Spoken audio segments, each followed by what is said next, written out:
O caso 4, vocês podem imaginar, é quando eu removo do lado mais baixo. E daí vai ter um desbalanceamento maior e as rotações vão ter que entrar em cena. Mas antes disso, vamos ver o código? Porque como eu tinha falado para vocês, essa partezinha, deixa eu até fechar aqui. Essa partezinha da descida laranja, né, da fase de busca e depois da fase de troca verdinha, é não trivial. Tá? Essa partezinha dá um pouco de nó na cabeça. Então eu quero ter a oportunidade de mostrar isso direito para vocês.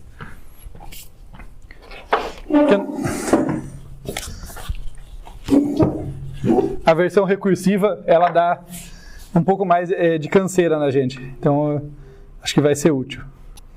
Estão conseguindo enxergar? Ó, vamos lá então. Começa a remove AVL, totalmente recursiva, tá? Estamos pensando na descida aqui. Eu vou usar um subterfúgio aqui, então, assim como eu falei nas partes da análise, isso aqui não é só para essa, tá? Eu tive que resolver alguns problemas, tá? É um código mais sofisticado, serve como inspiração para programação no geral, assim, caso vocês tenham que fazer isso. Que problema que é central aqui? Fase laranja e fase verde, né? Fase da busca pelo alvo e depois da busca pelo antecessor para fazer a troca. A minha função recursiva ela tinha que ter dois comportamentos distintos. É quase como se ela fosse duas funções, né? Ela está fazendo duas coisas diferentes. Só que eu queria ter uma função só. Não estou dizendo que é a única maneira de implementar, mas foi a que eu fiz. Por conta disso, eu vou ter esse if aqui, ó, e esse else, que nesse caso é o comportamento quando eu ainda não encontrei o nó e estou procurando ele dentro desse if. E esse else é quando eu já encontrei e estou procurando para trocar. Encontrei e por acaso o cara tinha 2 filhos, eu tenho que trocar ele com o antecessor dele. Como que eu diferencio entre esses dois momentos? Eu diferencio entre esses dois momentos com esse asterisco P-alvo. Tá? Esse pointer para o alvo, aqui, esse ponteiro de nó aqui, ponteiro de nó, né? Porque ele está passado por referência. Esse cara aqui, ele começa apontando para null, indicando para mim que eu não achei o alvo. No momento que eu encontrar o alvo, a minha função entra no modo e procure o antecessor. Então, sempre que eu fizer uma chamada recursiva e esse cara não for nulo, vai entrar no modo procurar o antecessor, na parte verde. Mas, no começo, é a parte mais comum da busca. Então, olha, se esse cara é nulo, é o comportamento menos esquisito. Vou entrar aqui. Se R é igual a null, quer dizer que eu cheguei no apontador nulo, não encontrei a chave, return null, acabou. Não tem o que fazer, né, porque não dá para remover se o cara não está lá. Agora, se eu encontrei a chave, tá? Se eu encontrei a chave que eu estou buscando é igual à chave da raiz, eu vou ter que olhar aquelas 3 situações. Né? Lembra dos 3 casos da busca? O cara não tem filho, é uma folha, ele tem apenas um filho ou ele tem 2 filhos. Eu só tenho que fazer a troca no terceiro caso, né? Então, ó, se ele é igual à chave, eu vou ver aqui, olha, se ele for uma folha, se tanto o filho esquerdo quanto o filho direito forem nulos, eu só preciso dar free nele, libera esse cara, ninguém vai sentir falta, ninguém dependia dele. E manda diminuir a altura, tomando cuidado para perceber, olha, eu não estou diminuindo na variável local, é um apontador, tá? Para uma variável fora, porque é uma variável que eu estou usando para comunicação entre as várias chamadas recursivas. Tá? Então, meu pai, quando voltar para ele vai olhar essa variável e falar, o que meu filho deixou escrito aqui para mim? Ah, a altura diminuiu, tem que tratar isso. Tá? Mas a menos disso, né, a menos de guardar isso, acabou. Né? Liberei o cara e return null, avisando para o meu pai, olha, agora você não tem mais filho e a sua altura diminuiu. Tudo bem isso aí? O próximo caso é bem tranquilo também, né? Olha, se um ou outro não forem iguais a nulo, né, ou a esquerda ou a direita for nulo, quer dizer que ele tem apenas um filho. Né? Se ele não tivesse nenhum dos dois, ele tinha caído nesse caso. Então, se esse ou aqui for verdadeiro, quer dizer que foi ou a esquerda ou a direita. Eu vou identificar quem é o filho dele, então, o que ele tem, né? Então, se R.ESC que for nulo, o AUX guarda o R.dir, que é onde está o filho dele. Caso contrário, ele guarda o outro. De qualquer forma, depois desse if-else, o AUX está guardando o único filho que aquele nó tem. Tá? Daí eu libero o nó, indico que a altura diminuiu e dou return AUX. Note que a diferença para o primeiro caso aqui é que aqui eu dava return null, aqui eu dou um return AUX para o meu pai amarrar esse cara lá. Né? Eu não posso perder esse ramo. Tá? Mas beleza, tudo bem até aí? Agora vai ficar, né? Vamos entrar na emoção aqui. Então, o caso 3 é quando ele tem 2 filhos. O que eu vou fazer? eu já comento disso aqui, ó, que eu até marquei, olha, que foi um erro que quando eu implementei isso, que me deu dor de cabeça. Então, vou compartilhar com vocês. Mas, só comentar aqui, ó. A remove AVL, eu vou descer à esquerda, né? Porque, olhe para a setinha verde lá. Né? A gente desce à esquerda e depois vai descendo à direita. Não foi assim que a gente entrou no modo de troca? Então, eu faço uma primeira descida à esquerda, só que o P-alvo, agora, ó, quando eu entrei aqui, né, quando eu entrei nesse if, o P-alvo recebeu R, porque eu já achei. Então, essa chamada recursiva é diferente de qualquer chamada recursiva que veio antes na busca. Ela vai ativar o modo localize o máximo. Eu desço à esquerda e mando localizar o máximo. Esse -1 é só para exacerbar que a chave não importa mais. Já encontrei o cara. Podia ser -1, podia ser qualquer coisa. Eu não vou mais usar esse -1. O ponto é que esse P-alvo aqui, sendo diferente de null, indica para a minha função para ela entrar no segundo modo de comportamento que a gente vai ver daqui a pouquinho. Está no else do if. Tá? Mas por enquanto vamos acreditar que ela faz o que promete. Que ela foi lá, desceu recursivamente, encontrou o cara e fez a troca. Tá? Supõe que ela faz o que promete, né? Quer dizer, ela foi lá, no nosso exemplo, ela desceu à esquerda do 12, daí desceu à direita até achar o 11 e trocou o 11 com o 12. Supondo que ela faz o que promete, o que acontece? Quando volta a recursão para cá, essa parte precisa de imaginação, tá? Imagine, olha, eu fiz a chamada recursiva, ela desceu na minha subárvore esquerda, encontrou o cara, trocou, fez tudo isso. Quando volta, eu tenho que avisar meu pai que agora ele não aponta mais para o 12, ele aponta para o 11. Então, de alguma forma, essa função tem que devolver para mim a informação de quem que trocou com o cara. Que o alvo tem que ser removido, eu já sabia, né? Agora, alguém tem que estar no lugar dele. Eu uso a mesma variável para minha função não ficar muito poluída. Esse P-alvo, olha que interessante, na ida, ele guarda o meu alvo, né? No início ele é nulo. Quando eu encontro, ele passa a guardar o alvo com que eu quero trocar. Depois que eu troco, esse cara aqui guarda o cara que entrou no meu lugar. Ele devolve essa informação para mim. É por isso que eu chego aqui e falo, olha, agora a raiz da minha subárvore é quem o P-alvo apontava. Após essa função, né? Esse cara ele vai como valor e quando volta dessa linha de código ele tem outro valor. Ele tem o valor do cara que entrou no lugar. Né? Para ficar no exemplo, porque senão fica muito abstrato, ele deixa de ser o 12 e passa a ser o 11, mas não o 11 onde o 11 estava, né? O 11 já amarrado com filho esquerdo e filho direito, só que eu não realoquei, né? Ele é um endereço de memória diferente. Então eu tenho que avisar meu pai, ó, agora você aponta para mim. Por isso que eu coloco o R como sendo P-alvo. No final da função eu vou devolver o R para o meu pai. E já vai ser o R atualizado. Tudo bem? Aqui eu vou ter que marcar esse desceu à esquerda, tá? Essa informação vai ser necessária lá na frente, né, na parte de tratamento de rebalanceamento, para eu saber se eu estou tratando um rebalanceamento, uma remoção que ocorreu à esquerda ou à direita. Então, é uma variável booleana aqui que vai me dizer desceu à esquerda ou à direita. O rPointerEsc aqui vai receber o aux, né, que é a subárvore que voltou do remove AVL. É filho esquerdo do aux, afinal eu desci à esquerda para fazer ela. Mas é isso. Essa parte eu recomendo. Eu já percebi que, assim, por iterações passadas, não adianta eu entrar em todos os detalhes, vocês só ficam desanimados. Mas essa parte é uma das partes mais desafiadoras desse código. Então, quando forem estudar, é um bom exercício. Eu não estou dizendo que eu vou cobrar isso na prova, tá? Não, eu não faço esse tipo de maldade. Mas é um bom exercício para vocês aprenderem a ver código sofisticado. E essa parte, entender bem ela, é interessante. Então, fica a dica. Agora, comentar para vocês, então, ó, por que isso aqui é um erro?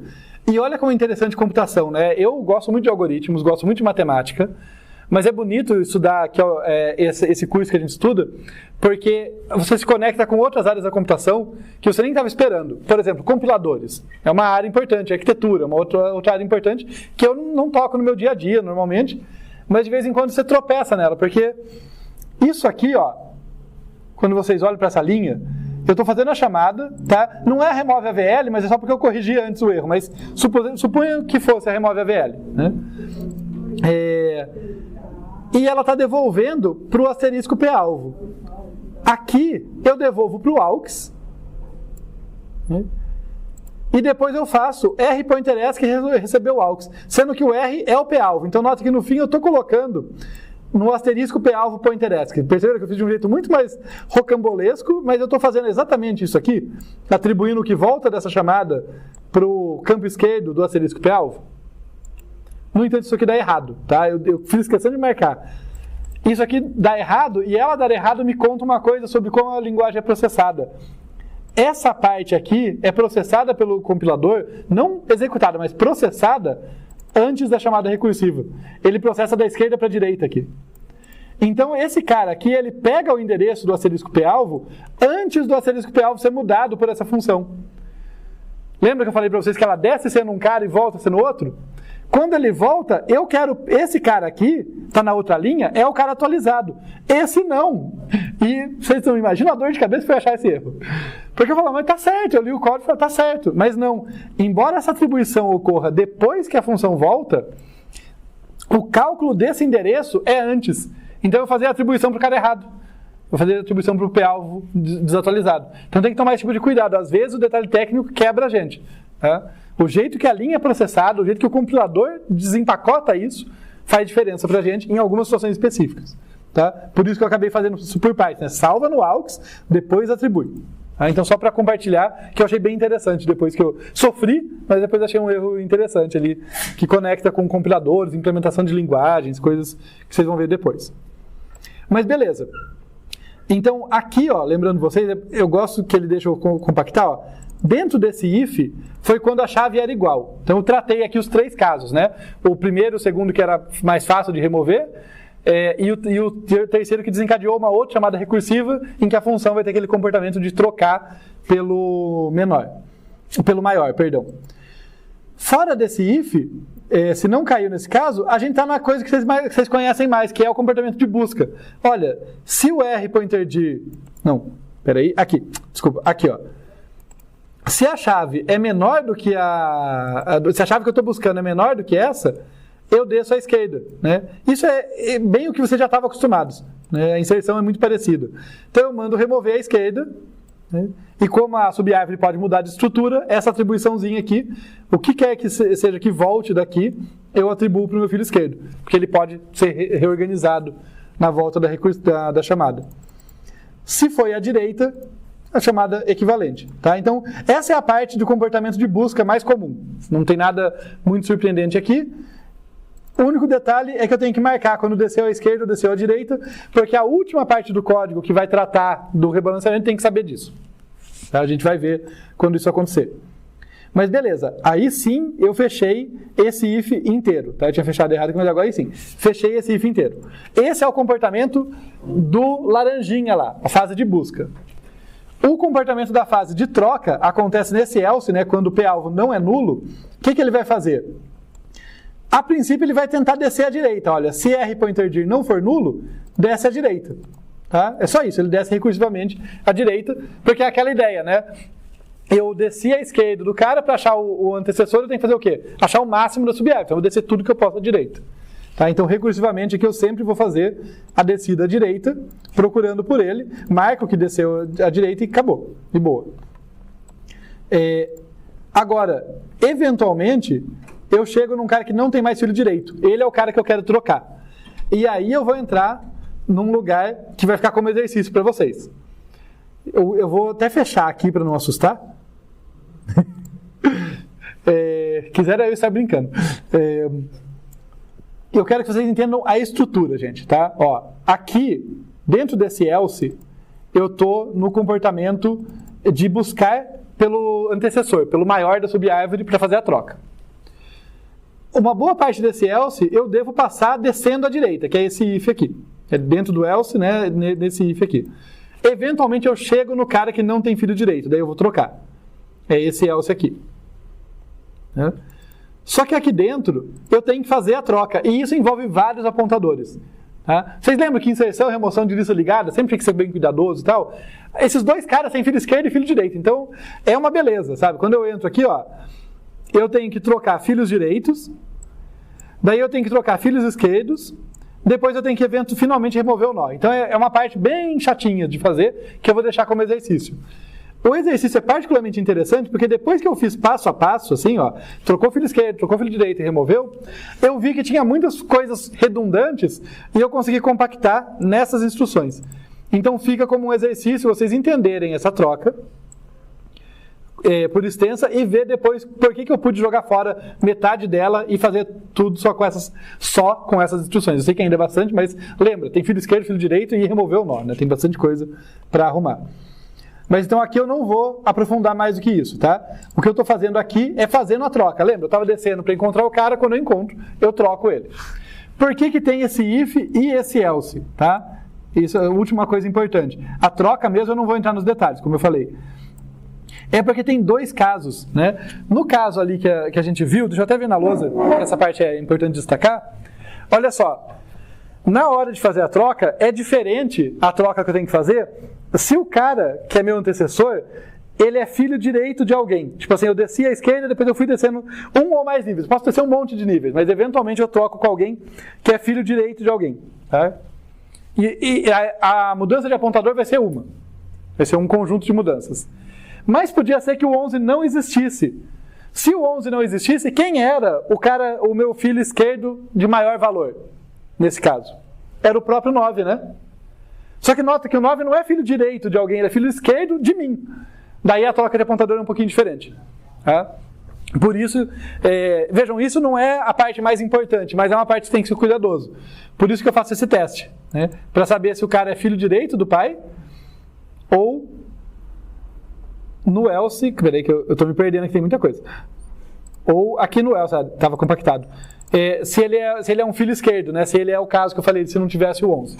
Tá? Então, essa parte do código realmente é muito detalhezinho, eu não vou entrar em detalhes com vocês, eu só queria dar a noção para vocês saberem o que está aqui, vocês conseguem ler depois e aprofundar. Beleza.